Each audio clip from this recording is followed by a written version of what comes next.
Assalamualaikum warahmatullahi wabarakatuh.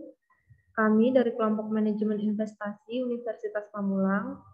Saya Devi Rosita bersama dengan teman saya Apet Darmawan, Siti Rohmah, dan Vidya Sevina.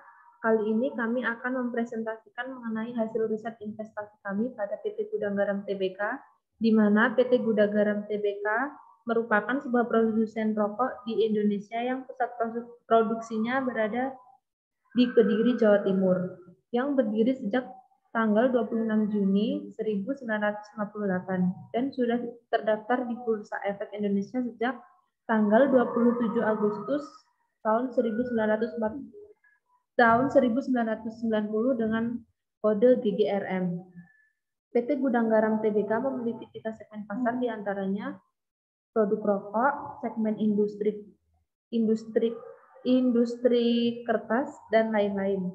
Dalam 2 tahun terakhir, PT Gudang Garam Tbk mengalami penurunan penjualan yang diakibatkan naiknya beban cukai dan pandemi COVID-19, di mana daya beli masyarakat semakin berat, terutama kalangan menengah ke bawah. Posisi persaingan. Nilai keunggulan PT Gudang Garam Tbk dihitung menggunakan teori yang dikembangkan oleh Michael Porter, di mana ada 5 pembahasan, yaitu persaingan di dalam industri, hambatan bagi pendatang baru, ancaman produk pengganti, daya tawar pemasok, dan daya tawar konsumen. Dari kelima pembahasan tersebut, kami menggunakan 3 segmen terbesar di PT Gudang Garam, yaitu segmen rokok, segmen kertas karton, dan segmen lain-lain, di mana segmen rokok memberikan kontribusi yang sangat besar, yakni 94%.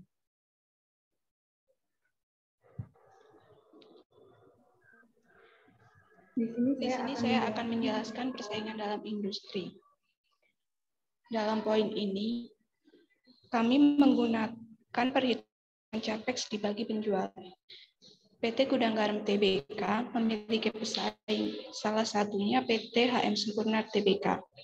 Untuk memenangkan keunggulan bersaing, perusahaan harus melakukan diferensiasi produk untuk menyebabkan perusahaan harus berinovasi dengan menggeliatkan modal besar.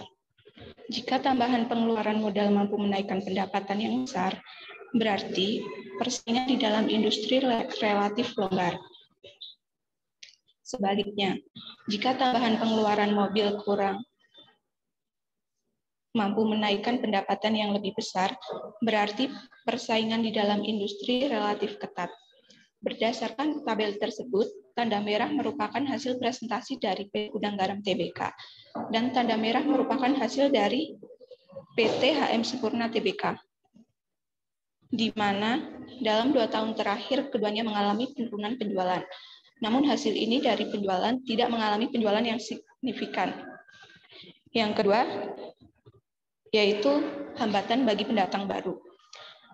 Dalam poin ini, kami menggunakan perhitungan return on asset yang kita ambil dari kedua perusahaan, yaitu PT Gudang Garam Tbk dan PT HM Sempurna Tbk.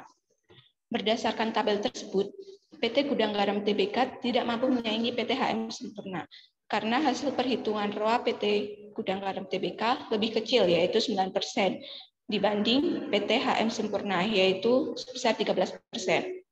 Selanjutnya, ancaman produk pengganti. Di sini ada 2 ancaman produk pengganti, yaitu ada rokok elektrik dan permen karet nikotin.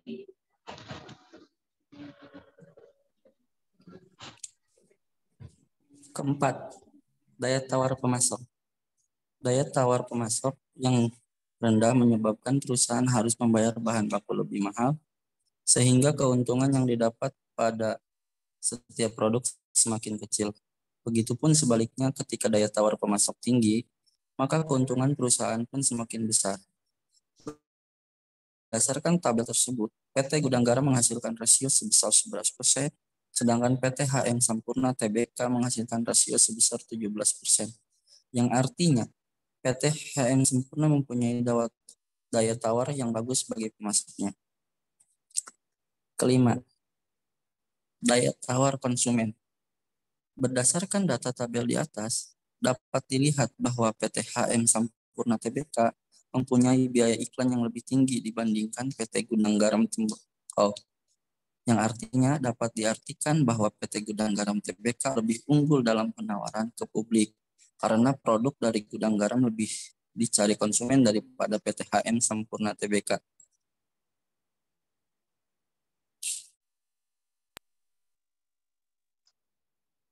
ROE selama 2 tahun terakhir PT Gudang Garam Tbk. Berdasarkan tabel 2 tahun terakhir tersebut, PT Gudang Garam Tbk memiliki rasio rata-rata sebesar 13% kepada pemegang saham, dengan kontribusi terbesar leverage dan efektivitas sebesar 134% dan 146%. Presentasi ini menunjukkan bahwa perusahaan memiliki risiko yang besar karena memanfaatkan pengembalian ekuitas dan asetnya. Evaluasi saham dengan menggunakan metode DCF atau Discount Cash Flow. Dari sini kita menggunakan rumus Free Cash Flow, Net Debt Level, dan Share Outstanding atau saham beredar, Flow Rate, Discount Rate, dan Terminal Rate. Dari hasil data tersebut,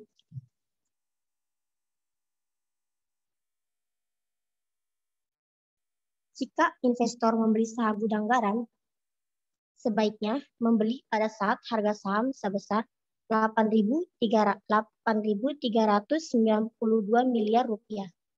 Dan jika ingin menjual ketika harga saham sebesar Rp10.490 miliar.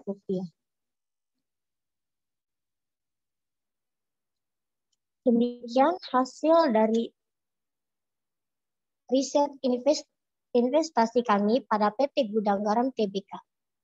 Terima kasih. Wassalamualaikum warahmatullahi wabarakatuh.